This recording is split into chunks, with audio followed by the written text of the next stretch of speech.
साप आणि मंगुसाची कहाणी। एका गावाजवळ एक जुने घर होते। त्या घराच्या मागे एक साप राहत होता आणि अंगणातच एक मुंगूसही राहायचा। दोघेही आपापल्या जागी शांतपणे राहत होते, पण एकमेकांना अजिबात आवडत नव्हते। एक दिवस सापाने मुंगुसाच्या पिल्लाला इजा केली। हे पाहून मुंगूस खूप रागावला। त्याने सूड घेण्याचे ठरवले आणि सापाच्या अंड्यांना तोडू लागला। हळूहळू दोघांमधील वैर वाढत गेले।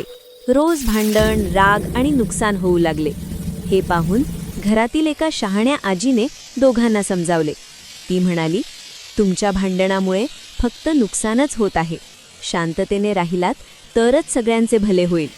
आपली चूक लक्षात आल्यावर साप आणि मुंगूस दोघांनाही पश्चाताप झाला। त्यांनी वैर सोडले आणि एकमेकांना त्रास न देता राहण्याचा निर्णय घेतला। त्यानंतर त्या घरात पुन्हा शांतता नांदू लागली।